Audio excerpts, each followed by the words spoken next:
உங்கள் தந்தி தொலைக்காட்சியில் பிரம்மாண்டமான காட்சி அமைப்புகளுடன் சாணக்கிய தந்திரம் தினமும் இரவு 8 மணிக்கு.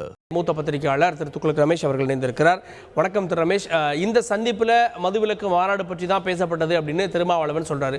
ஆனால் இதற்கு முந்தைய அரசியல் சர்ச்சைகளையும் சலசலப்புகளையும் இந்த சந்திப்பை எப்படி பார்க்குறீங்க? நிச்சயமாக திருமாவளவனுக்கு ஒரு மறைமுகமாக திராவிட முன்னேற்ற கழக அரசுக்கு நெருக்கடி கிடைக்கும் வகையில் தான் அவருடைய கருத்துக்கள் அமைந்திருந்தன. இப்போது நழுவுகிறார். முதலமைச்சரை பார்த்த பிறகு அவருடைய பேச்சில் மாற்றம் தெரிகிறது. ஏற்கனவே இருந்த அவருடைய மாறுபட்ட கருத்துக்கள் கூட கொள்கை சார்ந்தவை என்று நான் கருதவில்லை. மது ஒழிப்பு மாநாடு நடத்துவதை, மகளிர் மாநாடு நடத்துவதை நான் வரவேற்கிறேன். ஆனால் இவருக்கு முன் அந்த கருத்தை தீவிரமாக வலியுறுத்திய பாமகவுக்கு அழைப்பில்லை என்றார். அதற்கு காரணம் சாதி கட்சி என்று விமர்சித்தார். பாட்டாளி மக்கள் கட்சி வன்னியர்களுக்கு இடஒதுக்கீடு கோருவதை தவிர பல பிரச்சனைகளை கையில் எடுக்கிறது.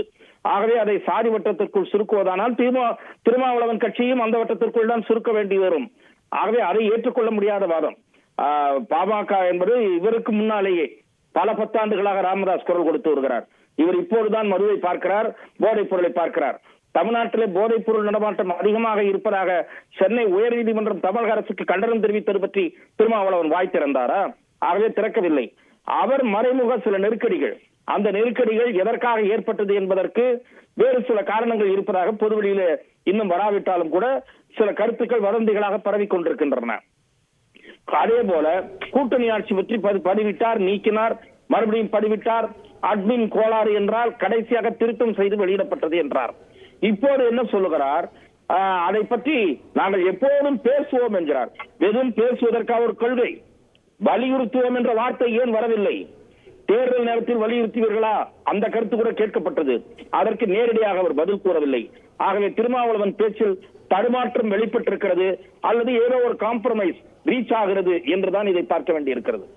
அதே நேரத்தில் இதை ஒரே நாள கொண்டு வர முடியாது. அதனால படிப்படியா கொண்டு வாங்க, இலக்குகளை குறைங்க, கடைசியில அர்த்தம் பூரண மது விலக்கு தான் எங்கள் கொள்கைன்னு பேசிட்டு கடைசியில டார்கெட்டை பிக்ஸ் பண்றதை குறைங்கன்ற, சூப்பர்வைசரை விட்டு டார்கெட் பிக்ஸ் பண்றீங்களா அதை குறைங்கன்றார். இதான் சார் ஒரு கோரிக்கை.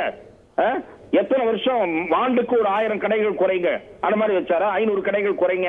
செல்வி ஜெயலலிதா ஆட்சியில் 500 கடைகள் குறைப்பதற்கு இலக்கு நிர்ணயிக்கப்பட்டு ஒரு 2 ஆண்டுகள் குறைக்கப்பட்டது. அந்த மாதிரி ஏதாவது செய்யுங்கன்னு சொன்னாரா? எதுவும் பேசல. சும்மா எதுக்கு இந்த சந்திப்பு நடந்தது என்பதே புரியாத புதிராக இருக்கிறது. சரி, இது ஒரு வெளிப்படை காரணம் அப்படின்னா உள்ள என்ன பேசப்பட்டிருக்குன்னு நினைக்கிறீங்க? உள்ளுக்குள்ள என்ன பிரச்சனையா பாக்குறீங்க ஒரு பத்திரிகையாளரா? இல்ல அவர் நேரடியாக முதலமைச்சர் எந்த விஷயத்தையும் பேச மாட்டார்.